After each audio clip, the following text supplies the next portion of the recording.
Hello everyone, online concept में आपका स्वागत है। गाइज, आज हम क्लास 6 हिस्ट्री एनसीईआरटी चैप्टर 6 पढ़ने वाले हैं, जिसमें बेसिकली हम चैप्टर पढ़ने वाले हैं। चैप्टर का नाम है new questions and ideas. Guys, हम लोग एक सीक्वेंस में पढ़ रहे हैं। चैप्टर 1 में हम लोगों ने अर्ली मैन के बारे में देखा। अर्ली मैन सेकेंड चैप्टर में कैसे मूवमेंट करता है। थर्ड और फोर्थ में हम लोगों ने हड़प्पा सिविलाइजेशन के बारे में देखा। फिर मगध, जनपद, महाजनपद, ये सारी चीज़ों को देखा। यानी अर्ली मैन से लेकर के एक किंग तक हम पहुंच गए थे कि किंग एक कैसे किंगडम बनाता है। बेसिकली इस चैप्टर में हम क्या पढ़ने वाले हैं कि न्यू क्वेश्चन एंड आइडिया से ये मतलब है कि अब लोगों के एक राजा बन गया और उसका एक कैपिटल बन गया। अब लोगों के दिमाग में ये आने लगा कि एक अच्छा लाइफ हम कैसे जी सकते हैं। तो चैप्टर बहुत ही ज़्यादा इंपॉर्टेंट होने वाला है। वीडियो को एंड तक जरूर देखिए, और जिन लोगों ने पिछले वीडियोस को नहीं देखा वो प्लेलिस्ट में जाकर वीडियो देख लीजिए। चैप्टर और भी अच्छे से आपको समझ में आएगा। तो चलिए चैप्टर को शुरू करते हैं। चैप्टर 5 में हम लोगों ने महाजनपदा, किंग्स जो जिन्होंने महाजनपदा बनाया था उसके बारे में पढ़ा, और वो कैसे मोर पावरफुल बने इसके बारे में पढ़ा। उसके बाद क्या हुआ कि न्यू सिटीज़ डेवलप कर रहे थे, है ना। लाइफ, गांव का लाइफ बदल रहा था, विलेज का, और बहुत सारे थिंकर्स जो थे वो आगे आ रहे थे और ये सोसाइटी में चेंजेस लाना चाहते थे, और ये जानने का कोशिश कर रहे थे कि दुख का कारण क्या है, लोग सफ़र क्यों करते हैं। और ट्रू मीनिंग, यहाँ देखिए क्या लिखा हुआ है, ट्रू मीनिंग ऑफ लाइफ वो खोज रहे थे कि भाई उद्देश्य क्या है ज़िंदगी जीने का, है ना। ये बेसिकली ये फिलोसॉफिकल टर्म है। During this period Buddha and Mahavira, दो चीज़ है। इसी समय में आप देखेंगे कि बुद्धा और महावीरा जो है उनको इनलाइटेनमेंट का प्राप्ति होता है। इनलाइटेनमेंट का मतलब होता है, बेसिकली इसका मतलब होता है मुक्ति। मुक्ति किससे मुक्ति भाई? तो उन लोगों को मुक्ति किससे हुआ? तो इस संसार से मुक्ति हुआ है। संसार से मुक्ति का क्या मतलब है? संसार से मुक्ति का मतलब है कि मोह माया छोड़कर, और उन लोगों को ज्ञान प्राप्त हुआ कि हाँ, एक अच्छा लाइफ जीने के लिए हमें क्या करना चाहिए, और हम क्या करेंगे तो हम एक शांत बिना झगड़ा किए और एक शांत जीवन व्यतीत कर सकते हैं। और फिर उन लोगों ने उसी नॉलेज को स्प्रेड किया एक जगह से दूसरे जगह, ये यहाँ पे आपको लिखा हुआ दिखा गया है ना। और फिर कॉमन आदमी तक इस ज्ञान को, जो उन लोगों को ज्ञान प्राप्त हुआ, इस ज्ञान को उन लोगों ने बताया। तो बेसिकली इस चैप्टर में हम क्या पढ़ने वाले हैं? बुद्धा के बारे में पढ़ेंगे और महावीरा के बारे में पढ़ेंगे कि इन लोगों ने, ये लोग कौन थे और इनको कहाँ मुक्ति प्राप्त हुआ, कहाँ इन लोगों को इनलाइटेनमेंट मिला, और कैसे कैसे इनका जर्नी आगे बढ़ता है। चलिए चैप्टर को शुरू करते हैं, और सबसे पहले हम बुद्धा के बारे में देखते हैं। आप यहाँ देख रहे हैं बुद्धा का फोटो भी लगा हुआ है। The story of Buddha. About 2500 years ago Siddharth was the founder of Buddhism was born. Siddharth जो बुद्धिज्म के फाउंडर थे, उनका जन्म 2500 साल पहले होता है। सिद्धार्थ को गौतम बुद्ध के नाम से भी जानते हैं, और इनका रिलेशन किससे था? तो ये बिलोंग करते थे एक गना से। गना मैंने आपको बताया था क्या होता है। वज्जी एक जगह था जहाँ पे, वज्जी के बारे में हम लोग पिछले चैप्टर में पढ़ा था कि वज्जी एक गना है, और गना क्या होता है? एक क्लैन होता है, एक एरिया होता है जिसपे बहुत, गना में बहुत सारे राजा हुआ करते थे। तो गना में एक शाक्य गना नाम का क्लैन था, जिसके वो, उससे उनका रिश्ता था, उससे वो बिलोंग करते थे। क्वेश्चन आ सकता है कि फ्रॉम विच गना गौतम बुद्धा बिलोंग्स, तो वो था शाक्य गना। एंड वॉज क्षत्रिय। कौन सा कास्ट से बिलोंग करते थे? तो वो क्षत्रिय थे, राजपूत जिसको अभी बोलते हैं। When he was a young man he left the comforts of home in search of knowledge. जब वो जवान थे तभी उन्होंने इस धरती बोल रहा हूँ, इस दुनिया को छोड़कर, मतलब संसार के मोह माया से छुटकारा प्राप्ति के लिए उन्होंने अपने घर को छोड़ दिया। He meditated for days and and under a peepal tree. और एक पीपल ट्री के नीचे बैठकर बिना खाना पिए खाए बहुत दिनों तक उन्होंने क्या किया? मेडिटेशन किया। बोध गया बिहार में एक पीपल ट्री है, मैं आपको आगे फोटो दिखाऊंगा, वेयर ही अटेंड इनलाइटनमेंट। और फाइनली बोध गया में ही, उसी पीपल ट्री के नीचे उनको क्या होता है? ज्ञान की प्राप्ति हो जाती है। After that he was known as Buddha और the wise one. Question, very important question, Buddha और द वाइज वन, मतलब बुद्धा का मतलब क्या होता है? Wise one. एक समझदार इंसान को हम बुद्धा बोलते हैं। अभी किसी को बुद्धू बोलिए तो गुस्सा आ जाएगा, लेकिन एक समझदार इंसान को ही हम क्या बोल सकते हैं? बुद्धा बोलते हैं। तो उसके बाद से जब उनको इनलाइटनमेंट प्राप्त हुआ तो बुद्धा हम लोग उसको बोलने लगे। क्वेश्चन क्या आएगा कि what is the meaning of Buddha, तो meaning of Buddha is wise one.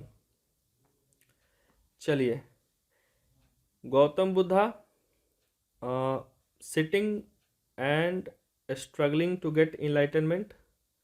Finally he gets enlightenment near a people tree and this is the picture of your people tree। 3 photo है। गौतम बुद्धा जो है वो enlightenment के लिए जो है अपना मेडिटेशन कर रहे हैं। एक राक्षस उनको तंग कर रहा है, अप्सरा आई है उनको उनको उनके सामने डांस करने के लिए, उनको उनका ध्यान भंग करने के लिए भूत प्रेत उनके आगे पीछे नाच रहा है, लेकिन गौतम बुद्ध को कोई फर्क नहीं पड़ने वाला है, भगवान है भाई। दूसरा चीज़ यह है कि यही वो पीपल ट्री है जहाँ इनको इनलाइटेनमेंट ज्ञान की प्राप्ति हो जाता है। और बोध गया में अभी भी ये बोधि ट्री मौजूद है। ठीक है, थोड़ा कंडीशन खराब हो गया बट है। नेक्स्ट चीज़ देखिए, उसके बाद जब उनको इनलाइटेनमेंट मिल जाता है तो गौतम बुद्ध कहाँ जाते हैं, सारनाथ जाते हैं। कहाँ है सारनाथ, वाराणसी के नज़दीक। Where he taught for the first time. तो गौतम बुद्ध ने सबसे पहले कहाँ पढ़ाया फर्स्ट टाइम, सारनाथ में। Question, very important question, Gautam Buddha ने सबसे पहले कहाँ पढ़ाया, फर्स्ट टाइम उन्होंने कहाँ पढ़ाया था, तो सारनाथ में पढ़ाया था। He spend the rest of his life travelling on foot, और बाकी का जीवन जो है वो पैदल चलते रहे, एक जगह से दूसरे जगह चलते रहे, लोगों को ज्ञान देता रहा, टीचिंग करते रहे, लोगों को सिखाते रहे, और finally he passed away in Kushinara. Kushinara एक जगह है जहाँ पे उनकी मृत्यु हो जाती है। गौतम बुद्ध का जो है सबसे पहले ज्ञान कहाँ दिया उन्होंने, सारनाथ में दिया, और डेथ कहाँ हुआ, कुशीनारा में हो गया। मैप आपको दिख रहा होगा, नहीं दिख रहा, दिखा देता हूँ। ये लुम्बिनी आप देख रहे हैं यहाँ पे, लुम्बिनी में इनका जन्म, बोध गया में इनलाइटेनमेंट का प्राप्ति, और सारनाथ में सबसे पहले उन्होंने अपना प्रथम ज्ञान दिया इनलाइटेनमेंट के बाद लोगों को। फिर वो बहुत सारे जगह घूमते रहे, और कुशीनारा यहाँ आपको दिख रहा है, शायद यूपी में है, यहाँ पे इनका डेथ हो जाता है। खैर आगे बढ़ते हैं। बुद्धाज टीचिंग, मतलब बुद्धा भगवान का बेसिकली टीचिंग क्या था। बुद्धा ने ये चीज़ सिखाया कि जो जीवन है उसमें बहुत दुख है, life is full of suffering and unhappiness, और इसमें कोई खुशी नहीं है। इसका क्या कारण है, even if we get what we want we are not satisfied and want even more. हमें जो चाहिए वो हमें मिल तो जाता है, लेकिन फिर भी हम संतुष्ट नहीं होते हैं, क्योंकि हमें और चाहिए होता है। इसका कारण क्या है, इसका कारण डिज़ायर होता है। दुख का कारण क्या होता है, डिज़ायर होता है। बेसिकली बुद्धा ने यही चीज़ बताया था कि दुख का कारण आपका इच्छा होता है, जितना इच्छा कीजिएगा उतना ज़्यादा दुख होगा, दूसरे से आकांक्षा रखिएगा दुख होगा। Buddha described this as thirst और तन्हा, और इसको बुद्धा ने क्या कहा, थर्स्ट कहा, प्यास कहा, और इसको नाम दिया तन्हा। He taught that this constant carving could be removed by removing moderation in everything, और उन्होंने कहा कि इस चीज़ को ख़त्म करना है तो एक सिरे से इसको स्टार्ट करना पड़ेगा, है ना। बेसिकली एक कहानी आपने बचपन में पढ़ा होगा कि बुद्धा सिद्धार्थ थे, उन्होंने बचपन में एक 4 चीज़ों को देखा। एक वृद्धा अवस्था में वृद्ध औरत को देखा, सबसे पहले किसको देखा, वृद्ध औरत जो कि सोई हुई है उसको देखा, है ना। दूसरा चीज़ उन्होंने क्या देखा, तो वो देखते हैं कि एक लाश लोग 4 आदमी कंधों पर लेकर जा रहे हैं। तीसरा चीज़ देखते हैं कि एक वृद्ध व्यक्ति जो है लाठी पर, उसको बहुत तकलीफ़ में गुजर रहा है और वो जा रहा है। और चौथा वो देखते हैं कि एक आदमी शांति से बैठ के मेडिटेशन कर रहा है। तो वो ये सारा चीज़ सोचते हैं कि भाई इन लोगों को इतना दुख है, फिर भी ये लोग धरती पर जी रहे हैं, इस दुख को ख़त्म कैसे किया जाए, और इस दुख का कारण बेसिकली क्या है। फाइनली वो घर छोड़ के जाते हैं, उनको इनलाइटनमेंट का प्राप्त होता है। कहाँ इनलाइटनमेंट होता है ये हम लोगों ने देख लिया था। He also taught people to be kind, उन्होंने लोगों को ये भी सिखाया कि आपको काइंड रहना है, एक जीव को दूसरे जीव के प्रति दयालु रहना है। Respect the life of others, दूसरे के जीवन को रेस्पेक्ट करना। रेस्पेक्ट करने का मतलब है उनको मारना नहीं है, जानवरों को भी नहीं मारना है ना, यानी कि वायलेंस नहीं करना। He believe that the result of our action, यानी कि हमारा जो एक्शन है अच्छा हो या बुरा हो, वो एक ना एक दिन वापस आपके पास आता आता ही है। यानी कि वो कर्म में बिलीव करते थे कि आज आप किसी को मारिएगा तो अगले दिन कोई और आपको मारेगा। यानी बेसिकली यहाँ पे आप बिटवीन द लाइंस पढ़ेंगे तो ये कहना चाह रहा है affect us both in this life and the next. Next life में बुद्ध विश्वास करते थे कि नहीं, तो करते थे, ये क्वेश्चन बन सकता है। अहिंसा सिखाते थे, ये क्वेश्चन बन सकता है। यहाँ पे मैंने आपके लिए फोटो लगा रखा है कि the 4 noble truths of lord Buddha. 4 noble truth क्या था, सच्चाई क्या था। ट्रूथ ऑफ सफरिंग, जीवन है तो आपको दुख भोगना है।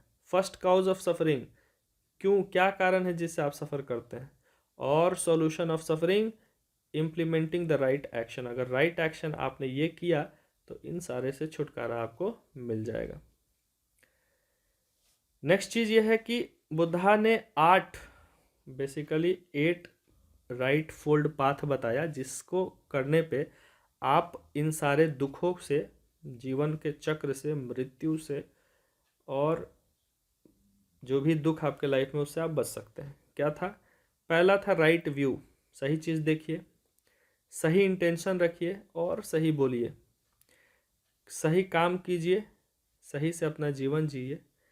कोई काम कर रहे हैं, जैसे आप पढ़ाई कर रहे हैं तो सही से पढ़ाई कीजिए, राइट एफर्ट लगाइए, राइट कंसंट्रेशन के साथ कोई भी काम कीजिए और राइट माइंडफुलनेस यानी पूरा दिमाग लगा के कीजिए। अगर इसमें से भाई साहब मैं तो कहूँगा कि कोई एक भी अगर आपने कर लिया तो आपका ज़िंदगी सफल हो जाएगा। अब देखते हैं कि बुक में उपनिषद नाम का एक टॉपिक है। उपनिषद क्या होता है। उपनिषद का बेसिकली मतलब होता है अप्रोचिंग एंड सिटिंग डाउन। आपको नहीं लगता है कि बुद्धा के पास बहुत लोगों ने अप्रोच किया था, उनके पास बैठा था, उनसे ज्ञान लिया था। तो उपनिषद का मतलब ही होता है approaching and sitting down. The texts contain in the Upanishads were the conversation between teacher and student. Upanishads में जो भी बुक है उसमें एक स्टूडेंट और टीचर के बीच में जो भी वार्तालाप हुआ है उसी को उपनिषद्स में बेसिकली लिखा हुआ है। पहला, मोस्ट उपनिषदिक थिंकर्स वर मेन, ब्राह्मण्स, राजा। बहुत सारे जो उपनिषद लिखने वाले थे वो राजा थे और उसमें से भी कौन थे, मेन थे, मर्द। औरतों का नाम तो नहीं आता है, ब्राह्मण थे या तो राजा थे। There is mention of women thinkers, mention है बट बहुत कम है। जैसे कि गार्गी जो थी वो एक औरत है जो उपनिषद में उनका नाम आता है, जो डिबेट्स बहुत अच्छा करती थी। रॉयल कोर्ट्स में डिबेट होता था तो उनको बुलाया जाता था और ऐसा कहा जाता था कि वो लड़कों को भी, मर्दों को भी हरा देती थी डिबेट में, संस्कृत में।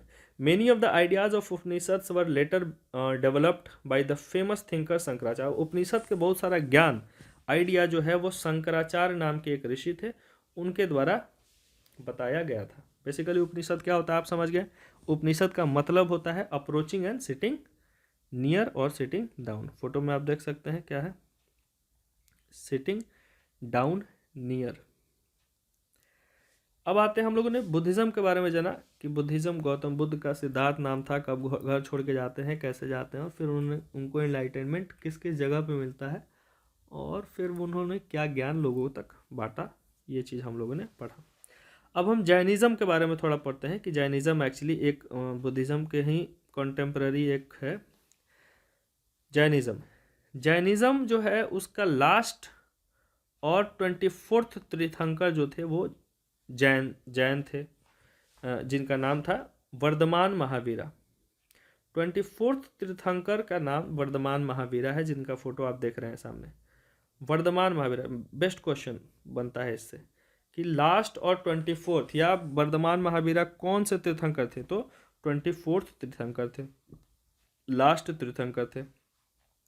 वो भी क्षत्रिय क्लैन से थे, बुद्धा भी क्षत्रिय से थे, वर्धमान महावीरा जो थे वो भी क्षत्रिय थे, लेकिन वर्धमान महावीरा जो थे वो लिच्छवी ग्रुप से बिलोंग करते थे, जो कि वज्जी संघा का एक पार्ट था।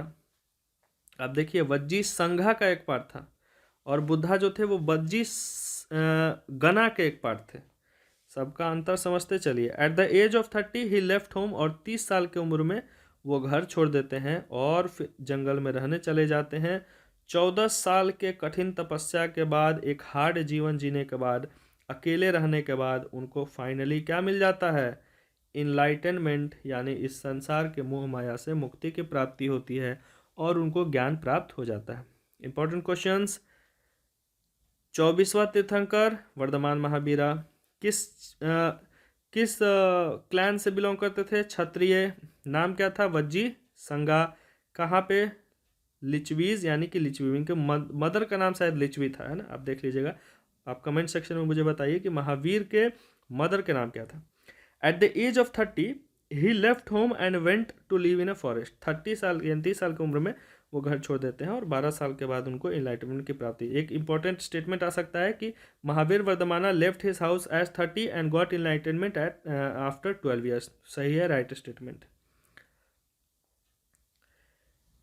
वर्धमान महावीरा ने बहुत ही सिंपल डॉक्ट्रिन दिया और इन्होंने ये कहा कि अगर आप सच को जानना चाहते हैं, if you want to know the truth, if you wish to know the truth, तो आपको अपना घर छोड़ना पड़ेगा। ठीक है, बहुत सारे बच्चे हैं जो बोलते हैं कि सर घर में पढ़ाई नहीं हो पाती है, वो यहाँ पे ध्यान दें। They must follow very strictly the rules of अहिंसा, और फिर आपको अहिंसा का जीवन जीना पड़ेगा। दूसरों को मारना काटना ये सब बंद करना पड़ेगा। और महावीरा ने ये अपना फिलॉसफी दिया, किसी के जीवन को बर्बाद मत करो, सच बोलो, एक सेलिब्रेट बनो, मतलब एक साधु साधारण जीवन जियो, कुछ मत रखो, कोई धन मत रखो, सब त्याग दो, और वो चीज़ मत लो जो आपको फ्री में मिल रहा हो, यानी कि तपस्या करके उसको हासिल करो। पढ़ाई कर रहे हो, एग्ज़ाम निकालना है, मेहनत करो और उसको छीन लो। खैर आगे बढ़ते हैं। Followers of Mahavira who were known as Jainas, Mahavir के जो फॉलोअर होते थे उनको जैनास बोलते थे, अभी भी जैन धर्म है। Had to lead very hard और had to live hard and simple मैं बोल रहा हूँ इसलिए क्योंकि सिंपल लाइफ तो उनको जीना था, लेकिन वो जीवन इतना सिंपल नहीं था, वो हार्ड होता था। They had to be absolutely honest and were specially asked not to steal, उनको चोरी करना भाई जैनिज्म में एकदम वर्जित है, चोरी का मतलब प्राण हत्या है। Also they had to observe celibacy, celebrate रहना है, एकदम साधु संत बन के आपको रहना है। And men had to give up everything, मर्दों को तो भाई छोड़ ही देना है, कपड़ा भी नहीं पहनना। आप देखिए यहाँ फोटो में मैंने लगा रखा है, यहाँ कुछ लोग बैठे हैं जो कि आपको दिगंबर एकदम नंगे दिख रहे होंगे, है ना? तो मर्दों को तो कुछ पहनना ही नहीं है। औरत जो है वो तो कुछ ब्लैक वाइट पहन रही है, लेकिन मर्द तो भाई कुछ नहीं पहनते थे। ये एक बहुत ही डिफ़िकल्ट टास्क था सबके लिए, है ना? Strict rules. जैनिज़्म को सपोर्ट करने वाले जो अधिकतर थे वो आपको ट्रेडर्स थे, मारवाड़ी वगैरह हो गए, ये सारे जैनिज़्म को फॉलो करते हैं अभी भी। The teachings of Mahavira and his followers were transmitted already, और महावीरा ने जो पढ़ाया उसको ओरली लोगों तक पहुंचाया गया, क्योंकि उस समय राइटिंग डेवलप नहीं हुआ था।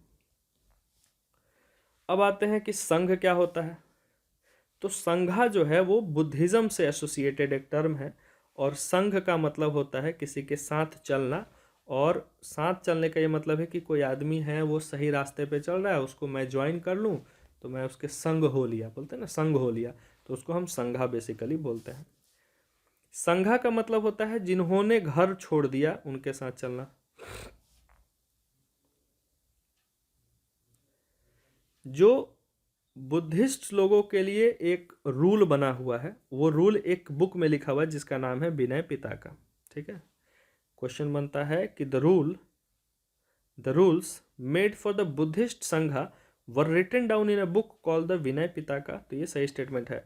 जो भी रूल संघ, यहाँ देखिए ये संघ है, लोग बने हुए हैं, एक ग्रुप बना लिया है जिसको हम संघा बोलते हैं, वो शांति से बैठ के पेशेंटली भगवान को याद करते हैं। विनय पिटका में इनका रूल्स लिखा हुआ है। मेन एंड वुमेन दोनों, चाहे वो मर्द हो, ये तो बात है खास बात बुद्धिज़्म में औरत और मर्द में कोई डिफरेंस नहीं है। मेन और वुमेन जो है दोनों संघा को ज्वाइन कर सकते हैं और सिंपल लाइफ जी सकते हैं। बहुत समय तक उनको क्या करना है? मेडिटेशन करना है शहर में, विलेज में, और उनको भिक्षा मांगना है। ठीक है, बुद्धम शरणम गच्छामि भिक्षाम देहि करते थे। फूड ड्यूरिंग फिक्स्ड आवर्स, सही एक टाइम होता है खाने का, खाया तो खाया, नहीं तो खाना नहीं मिलेगा, या मत खाइए। That is why they were known as bhikshuk, इसीलिए उनको क्या बोलते हैं? हिंदी में भिक्षुक बोलते हैं संघा के जो लोग होते हैं। प्रकृति में इसको बेगार बोलते हैं, यानी कि भिखारी बोलते हैं। हिंदी वो जो औरत होती थी उनको भिक्षुकनीज बोलते थे। दोज हु ज्वाइन द संघा इंक्लूडेड ब्राह्मण, तो बहुत सारे लोगों ने उस समय बुद्धिज़्म को फॉलो किया, और उसमें हिंदू धर्म के बहुत लोग थे, जिसमें से ब्राह्मण, क्षत्रिय, मर्चेंट, लेबरर, बार्बर, कोटेशियंस और स्लेव। जिनको लगा कि ये रास्ता सही है उन्होंने बुद्धिज़्म को ज्वाइन किया और संघ को ज्वाइन किया। संघ क्या होता है? घर छोड़ के एक एसोसिएशन बनाना और घर छोड़ के जाना, उसको हम क्या बोलते हैं? संघ बोलते हैं। अब आ जाइए मोनेस्ट्रीज पे। जैन धर्म और बुद्धिस्ट मॉन्क्स जो है वो एक जगह से दूसरे जगह घूमते थे। मान लीजिए एक जगह गए और वहाँ पे 2 साल रहे, तो वहाँ एक गुफा में रहने लगे जो प्रसिद्ध हो गया बुद्ध के गुफा के नाम से। तो एक जगह से दूसरे जगह घूमते थे, लोगों को अपना ज्ञान बांटते थे, और रेनी सीजन में वो किसी न किसी, भाई बारिश में तो सोएगा नहीं, बुखार हो जाएगा, तो इसलिए वो क्या करते थे, किसी न किसी गुफा में जाके रुक जाते थे। When it was very difficult to travel, तो वो रुकते थे।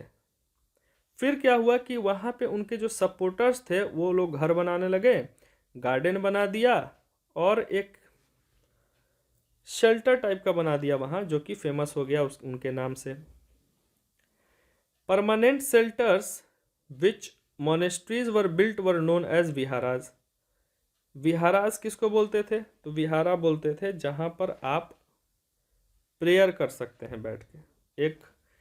एक मॉन्क आता है, मॉन्क का मतलब होता है जो संघ का आदमी है, बुद्धिज्म को जो फॉलो करता है, वो आया, एक गुफा में बैठता है, प्रेयर करता है, और उसको क्या नाम दे दिया गया? विहारा। यानी कि एक प्रेयर हॉल है किसका? बुद्ध का। बुद्ध के लोग इसमें आके प्रेयर कर सकते हैं। The earliest viharas were made of would, और अर्लीस्ट विहारा जो है वो लकड़ी का बना होता था, फिर उसके बाद उसको ब्रिक्स का बनाया जाने लगा। कभी कभी तो ये केव्स में ही होता था। वेस्टर्न इंडिया में आप देखेंगे तो विहाराज जो है वो केव्स में होते थे। बहुत साल बीतते बीतते, यानी 100-200 साल बीतते बीतते, बुद्धिज़्म जो है वो आप देखेंगे तो बहुत सारे जगह में फैल गया। सब कॉन्टिनेंट में तो फैला ही, और बियॉन्ड भी फैला, यानी श्रीलंका, जापान, ये सारी चीज़ों जगह पे आप देखेंगे तो बुद्धिज़्म फैला है। खैर, इन बुद्धिज़्म के बारे में और भी हम पढ़ेंगे चैप्टर 9 में, विस्तार से इसके बारे में दिया हुआ है। तो चलिए चैप्टर यहाँ एंड होता है। वी होप कि आपको ये चैप्टर अच्छा लगा हो। बुद्धिज़्म और जैनिज़्म के बारे में हमने जाना। नेक्स्ट क्लासेस में अगर इसमें और भी इलाबरेट एनसीईआरटी में दिया है तो उसको और भी आसानी से हम समझेंगे। आप अपने एग्ज़ाम का प्रिपरेशन जारी रखिए। Keep learning. जिन बच्चों ने पिछले वीडियोस को नहीं देखा वो वीडियोस को देख लें। वीडियोस को लाइक कर दीजिए और चैनल को सब्सक्राइब करके बेल आइकन को दबा दीजिए ताकि हमारा नोटिफिकेशन आप तक मिलता रहे। Thank you very much.